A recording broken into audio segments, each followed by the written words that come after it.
Номтын тэнгэрийн 33 баатар судар.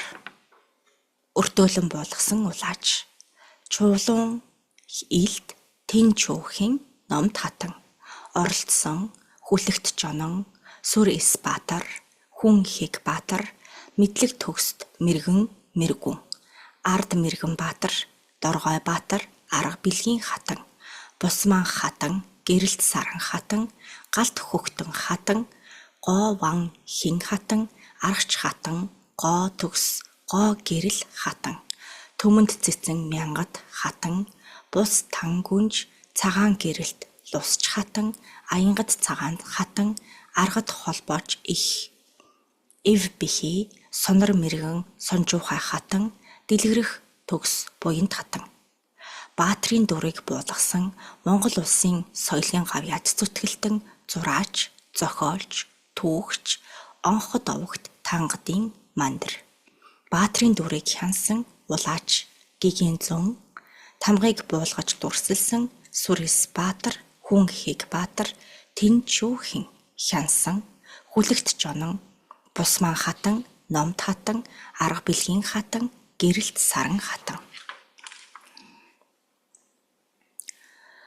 Өмнөх үг.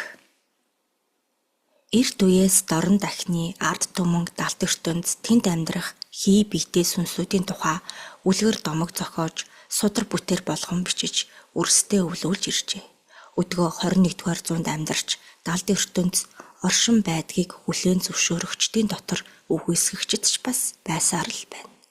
Уншигч та орчлонгийн аливаа зүйлс арга билэг гэсэн хоёр хэсгээс бүрдэж нэгэнд сул болон оршдгийг уншиж эсвэл сонсож байсан нь дамжиггүй.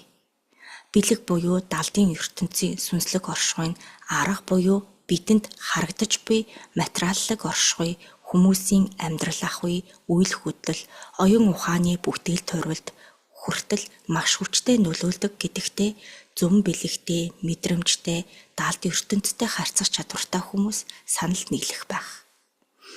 Үздэг, мэргэлдэг, мэдэрдэг, засдаг гэх янз бүрийн шидтэн, үзмэрч, лам бөө нартай игэл хүмүүс уулзаж дэм тус авах нь энгийн үзэгдэл болсон энэ нийгэмд сайнны хажуугаар саар гихчээр элдв хар сүнсүүд маш олноороо үүрлэн бүгшиж энгийн нэгнийг засах нь байтугай өөрийгөө ч засаж чадаагүй яваа лам хуурга үзүрч бөө нарыг хүртэл бузар арга хорт цал мэхэндээ татан оруулж хар хижи мэт шунхай хомхоо нэгэн болгож айл гэрээг голомтойрон суйруулж амьдрал ахуйг нь там болгож байна. Өнөөгийн нийгэмд богшсон жигшүүртэй, булгайтай, хар буруу зүйл бүхнээс салах, тэднээс өөрсдийгөө хамгаалах арга түүнчлэн далд ертөнц сүнсний тухай мэдвэл зохихгүй энэ сударт тодорхой айлтгдсан бий. Энэ зүүн цаг үед амьдарч бурангүй бүхэнтэй эвлэрч суугаа бид бүхэн хар хүчинд дарагдаж хар нийгэм өөрчлөгдгийг хүлээж зүгээр суух учиргүй юм. Бие засаад гэрээ засаад төрөө зас химээж эзэн хааны айлдвар сургаалыг үе үеийн өвгөд амьдрал ахуйдаа хэрэгжүүлж ирснийг өнөө цагт бидэж мөн өвлөн хэрэгжүүлэх хэрэгтэй байна. Өвгдийн мэдлэг ухаанаас суралцсан хүмүүр өөрийгөө засаж гэр бүлээ төвшөтгөж цаашлаад өрөөл бусдыг хорт зуршил, хорон үйлдэл, хар бодол сэтлээс ангижруулах арга зам, ухаан мэдлэгт хөтлөн сургаснаар бултаараа хар нийгмийн бухимслаас сая ангижрах билээ. Туслыг хураавал далай, дуслыг хураавал эрдэм хэмээх ардын зурцсан үгийг тунгааж, эрдэм мэдээллийг өмчлөлгүй бусдад түгээж, өрсдөө өвлүүлэн үлдээх нь бид бүхний үүрэг байх нь заашгүй. Баатар Занжид зөвхөн 13 дахь зууны их Монголд эсвэл 2200 жилийн тэртех хүчрхэг хүннүү гүрний үед байсан хэмээн дулмигхэн төсөөлдөг.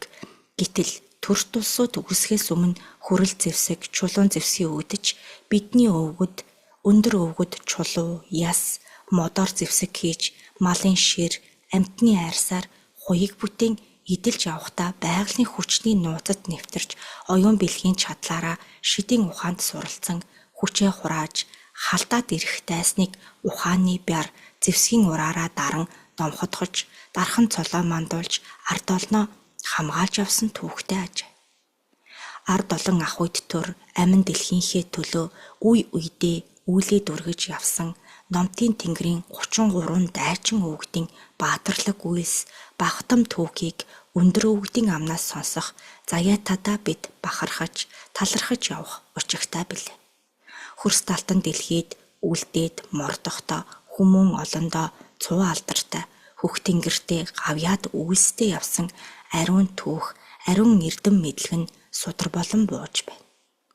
Тойруулаад харахад нэг л судар мэт боловч тогтоод уншвал хөх тэнгэрийн 100 эрдэм мянган ухааныг нэгтгэн буулгасан энэ л агуу судрыг уншиж эрдэм ухааныг нь оюундаа шингээж өөрийн биеэ засаж өргөө гэрээ бухшмал хар муугаас хамгаалах хүчтэй эрдэмтэй ухаантай хүмүүс тэнгэрийн одод мэт олон болтгой хэмээн ёроол өргөё.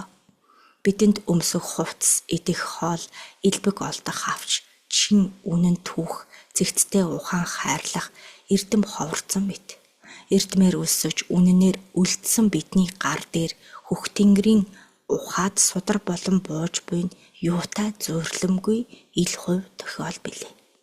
Тэнгэрийн хүлхэн судрууд араасаа мэнтлэн бууж буйг энэ л судраараа дамнуулан та бүхэнд дуулгахад таатай байна.